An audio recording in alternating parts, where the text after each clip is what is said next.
Yeah, Bersih calls for the EC to explain why voters have been moved to a different Dun and Parlimen constituency. This happened resulting from the recent locality correction exercise undertaken by the Election Commission. Our analysis actually showed that 118,774 voters have been moved to different Dun constituency, of which 40,000 voters were also moved to a different Parliament constituency, although their address remains the same. And constitutionally, this is actually in conflict already. So we have actually given two examples, and you will see it in your press statement. 2,208 voters in Bandar Utama, Batang Kali, Selangor were voters in Batang Kali Dun in 2013 general election. After the locality correction exercise, they were moved to Kuala Kubu Baru Dun. So it's a different Dun, and that is not correct. And the other one is 37 voters who were voters in Indra Mahkota Parlimen constituency, Pahang, in 2013 general election. They were moved to Kemaman parliamentary constituency in Terengganu.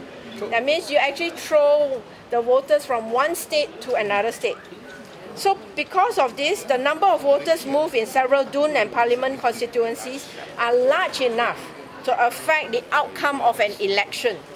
The following, and we have two tables that actually show the Parliament moving and also the Dun.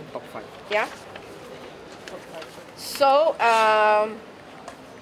these are the top 5 constituencies where it affects the Parliament and the Dun, and we feel that these are serious enough for SPR to actually make the correction. And to also know that they have actually violated the Constitution. The locality corrections have caused the number of voters and borders of the Dun and Parliament constituencies to change. Such action is against the Federal Constitution.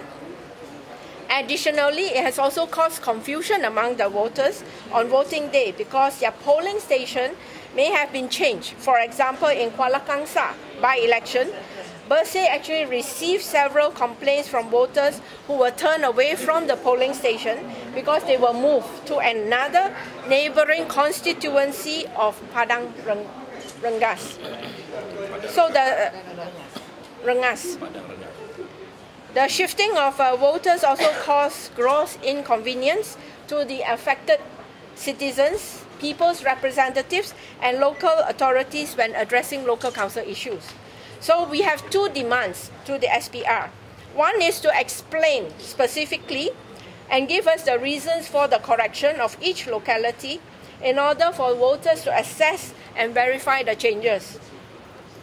And secondly is for the voters who have been moved across Dun and Parliament to be moved back to their original constituencies, because such changes can only be done via a redelineation exercise, and since up to date we have no announcement from SPR of a redelineation exercise. So they are doing, you can only conclude they are doing the redelineation without even giving a warning to the public, and illegally and unconstitutionally. So we would urge all voters to check their Dun and Parliament constituency at the SPR website, and also we have actually set up a hotline for any voters who have actually been moved either at their Dun or Parliament, and our hotline is actually 793-4444, and I hope that the press will actually take this up and advertise it in your media so that everyone knows and make the correction, and to actually come here to complain to SPR, because they have to know that they have done a gross injustice to the voters.